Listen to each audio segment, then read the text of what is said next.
Hi everybody! I hope everyone is doing good. So for today's video, I'm going to tackle yung courier's lead time and delivery status definition.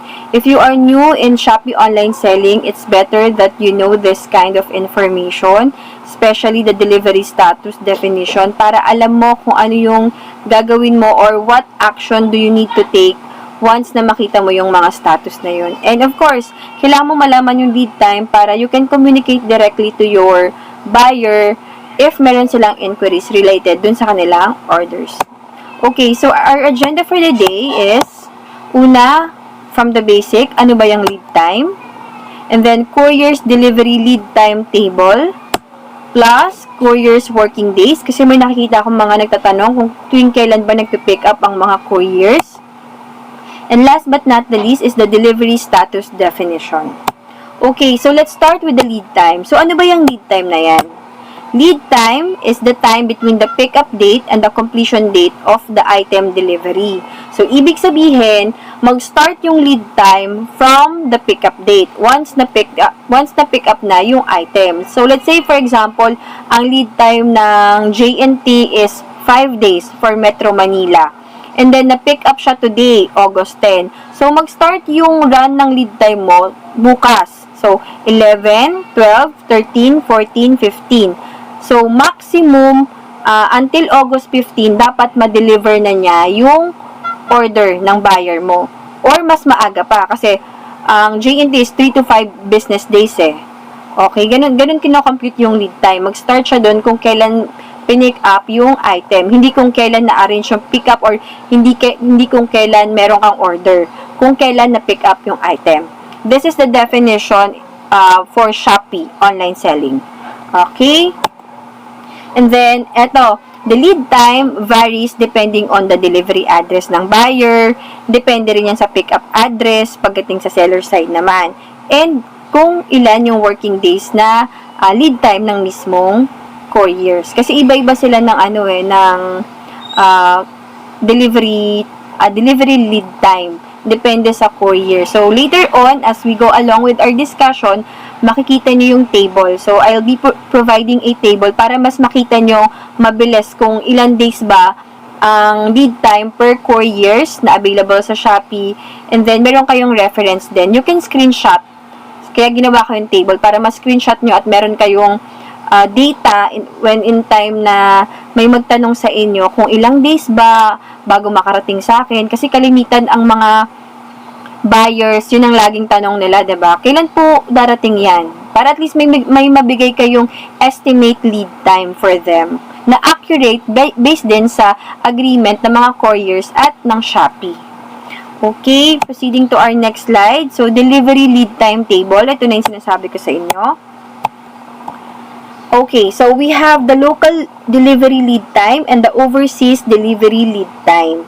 Ito, so sa local, makikita nyo dito, ang origin is Metro Manila, Luzon, Visayas, Mindanao, and same with the destination. Hindi ko na iisa-isahin, nakikita nyo naman dyan kung gaano katagal yung lead time. So, mag-sample na lang tayo, tulad nung sinabi ko kanina, within Metro Manila. So, ang origin niya, ibig sabihin yung pick-up address. Si seller to, yung origin, kung saan pipick upin yung item, yung order. And then, yung destination is sa buyer's end, kung saan i-deliver yung order. Kung Metro Manila to Metro Manila, it will take 2 to 5 business days, sabi dito. So, kung na-pick up siya today, tulad ng sample ko kanina, ang maximum delivery date, delivery time na pwedeng mangyari is up to August 15. Or pwede pang mas mapaaga kasi nga 2 to 5 business days. And so on na with regards to Luzon, Visayas, Mindanao. Ayan yung pwede nyong ibigay sa inyong mga buyers once na magtanong sila about the delivery lead time. Okay? And then for overseas delivery lead time, I'm not sure if may overseas seller ba na nanonood ng video ko. But I would say na siguro more on the buyer's end to. Kasi bumibili tayo overseas, diba? So, ito yung delivery lead time ng overseas. As you can see, almost 16 days yung maximum na lead time before makarating sa atin yung mga orders when we buy from overseas seller. Kasi nga naman, galing pa siyang ibang bansa, so understood naman na mas matagal yung lead time niya compared dun sa mga local na seller. Ayan. So, I hope nakatulong to sa inyo. You can screenshot this para meron kayong reference for inquiries ng mga buyers nyo going forward. And then, our next topic would be couriers working days. So, nakalagay na dyan, excluding public holidays. So, ano ba yung working days ng mga couriers? Nakita ko kasi to dun sa mga tanong on the comment section ng mga previous videos natin. So, i-add ko na rin siya para at least aware kayo at hindi kayo magulat if in case hindi sila mag-pick up. So, for the following couriers, Expost, Ninjaban, To Go, Entrego, and XDE, they are doing the pick up during Monday to Saturday as well as the delivery. So, pick up and delivery yan, Monday to Saturday. Pagdating naman sa Shopee Express and JNT, Monday to Sunday, meron silang delivery as well as pick up. Si JNT, ang pagkakaalam ko, wala silang holiday. Kasi, based on my experience din, kahit holiday, nagpipick up sila because they have this skeletal force during holidays. Pero, siguro, hindi lahat napipick upan nila. Depende siguro sa dami kapag holidays. But then again, this is the standard delivery days and pick-up days na nakapost in Shopee platform. Ayan. At least accurate yung information na napoprovide ko sa inyo. And then, if you think meron kayong ma-add sa mga sinasabi ko, feel free to comment and then share it to everybody para at least tayo lahat matuto dito and we improve in terms of knowledge pagdating sa pagbebenta online. Okay, next is delivery status definition. So, I'll be providing two couriers na may status definition, JNT and what's the other one? Ninjaban. Since yun naman yung madalas nating ginagamit pagdating sa couriers. And then, from the other couriers, halos pare-parehas lang naman in terms of definition, but nagkakaroon lang ng difference pagdating sa naming convention. Okay, let's start with JNT. So, ito yung status on the left side and then right column is the description. So, let's start with order created. Kapag sinabing order created, ibig sabihin na arrange na siya for shipment and ready na yan for pick up. And then, the status pick up, yan, self-explanatory, ibig sabihin na pick up na siya. And then, kapag pick up fail, ayun din, self-explanatory, ibig sabihin, pick up failed due to whatever reason. So, yung reason, ilalagay naman yan ng JNT. Pero for sure ako, meron sa inyo naka-experience na nakalagay dyan, pick up failed due to item is not ready on the seller side.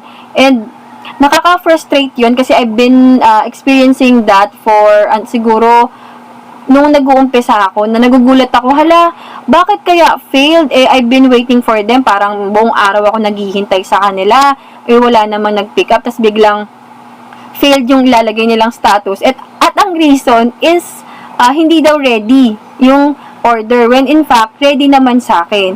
I think, ang masasabi ko dito is that, feeling ko ginagawa nilang strategy na itatag siya na item not ready on seller's end para hindi sila ma-penalize. Kasi they have a contract with Shopee na kailangan they will do the pick-up kapag merong pick-up request, 'di ba?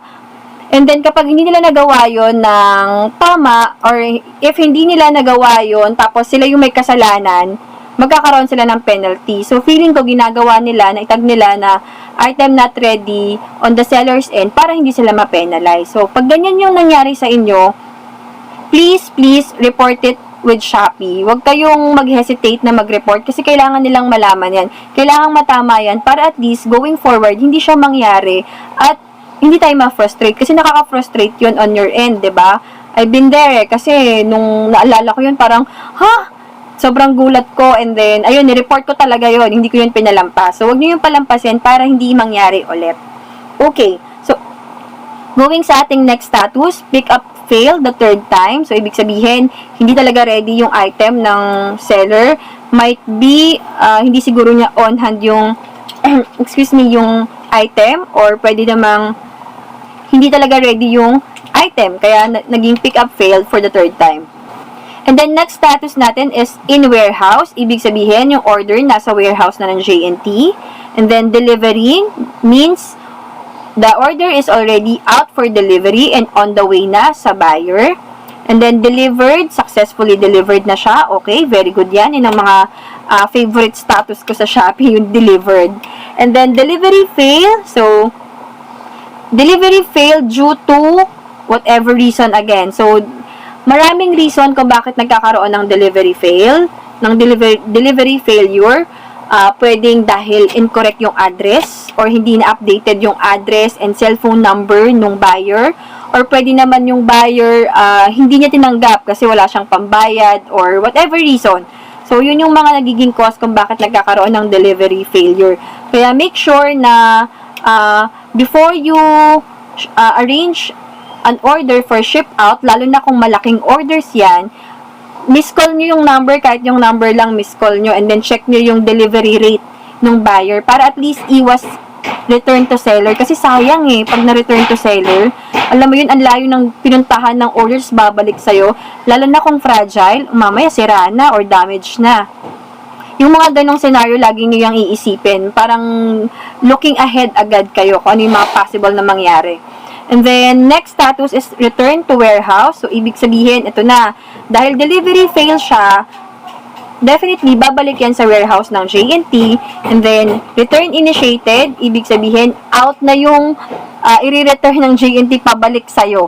Ibabalik na niya sa seller. Kapag returned na siya, status returned, ibig sabihin, ayan, nasa yun na yung RTS or yung order na ni-return ng buyer. Note ko lang sa inyo na make sure na minomonitor nyo lahat ng mga deliveries nyo or ng mga orders nyo, lalo na kung meron kayong RTS or return to seller. Kasi minsan nagkakaroon ng problema dyan. I mean, kapag hindi tinatrack ng seller, hindi mo alam, wala pa yung item sa'yo. So, malulugi ka, di ba? Kung walang binalik na item sa'yo. Kailangan merong ibalik na item sa'yo at lagi yung documented with form. Merong form na binibigay ang J&T when it comes to RTS na pinipirmahan para sure na natanggap mo talaga yung RTS mo. Ayan yung delivery status for J&T, I mean definition. Let's proceed with Ninja Van. Ito si Ninja Van. So, ang status ni Ninja Van is somehow same lang din naman to with J&T, pero nagkakaroon lang, tulad ng sinabi ko kanina, nagkakaroon lang ng pagkakaiba dun sa naming convention nila. So, arrive at distribution point. So, ito yung warehouse ni Ninja Van. Ibig sabihin, order has arrived at distribution point via Ninja Van Collect. So, nandun na sa warehouse nila. And then, arrive at sorting hub. Ito yung, meron silang hub na tinatawag kung saan nila sinusort lahat ng orders. Kasi gano'n naman yung ginagawa ng mga couriers. Sinusort out nila yan per location para isang deliver na lang or isang parang consolidation ba na tinatawag. Canceled, self-explanatory, canceled ang order. Completed, yan, favorite natin yan. Delivered successfully, ibig sabihin. And then, en route to sorting hub, ibig sabihin, order was picked up and is en route to sorting hub. Na-pick up na yung order and on the way siya papunta ng sorting hub. On vehicle for delivery, ibig sabihin, on the way na sa buyer nyo. Parcel measurement update, ibig sabihin nito, chine-check, kina-quality check na ng Ninja Van if tama yung measurement na nilagay nyo, especially the weight.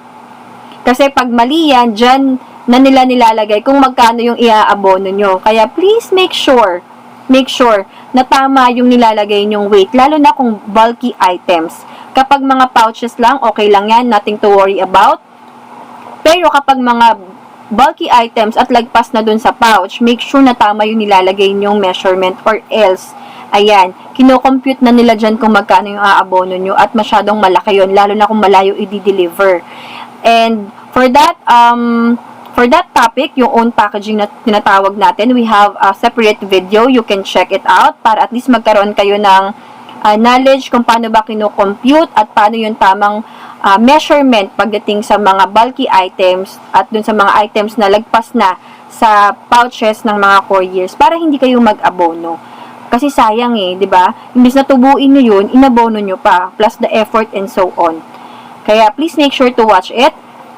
And then, next status here is the pending pick-up. So, ibig sabihin, na-arrange nyo na for pick-up and hihinihintay nyo lang si Ninja Van na mag-pick up dun sa order.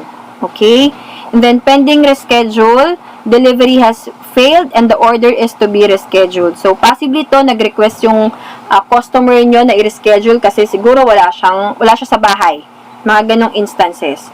And then, pick up fail. So, ibig sabihin, hindi na pick up. Might be, hindi ready. Hindi ready yung item sa seller kaya tinag nila as pick up fail. Or, hindi nila tinanggap kasi mali yung tawag dito, yung tagging. Kasi sa Ninja Van, meron silang tagging ng integrated tsaka own packaging. Kapag integrated yan, yung waybill or yung pinili mong shipping courier sa kanila, tapos bigla kang magpapadala ng malaki or hindi kasya dun sa pouch ng Ninja Van, hindi nila tatanggapin yan. I-reject nila yan. So, tatag nila yan as pick up fail at kailangan mong mag-request ng reschedule. Kung paano mag-request ng schedule, all you have to do is contact Ninja Van or JNT or whatever couriers na ginagamit nyo once na kailangan yung magpa-reschedule. Tatawagan nyo lang sila. So, mamaya, papakita ko sa inyo yung mga contact information para meron din kayong ma-screenshot for reference in case mangyari sa inyo yung gantong scenario. And then, another status here is the return to sender triggered. So, ibig sabihin, RTS na. And, ay nako, ayaw natin tong RTS but it's part of the reality in online selling. So, tanggapin natin na nakasama talaga siya sa risk. Kaya, kailangan take advantage dun sa mga bagay na pwede nating i-control or pwede nating i-check or i-take action from our end. Tulad nung sinabi ko kanina, i-check nyo yung delivery rate ng customer, kung okay ba, kung zero yan, tapos malaki yung items. Pag-isipan nyo ng very, very light, siguro, i-miss call nyo kung tama ba yung number, mamaya hindi makontak, diba? Yung mga ganong scenario. And then, return to sender, ibig sabihin, ayan, order has been delivered to shipper. Or, ibig sabihin, nabalik na sa inyo yung item na RTS. Alright? So, ayan yung status and description for Ninja Van. And then, for other couriers, same lang halos, pero iba-iba lang ng naming convention. Okay. So, last but not the least that I would like to share for everybody here in our community, eto na. Ito yung mga contact information ng Ninja Van, Expose, Togo, LBC, Entrego, JNT, and XDE.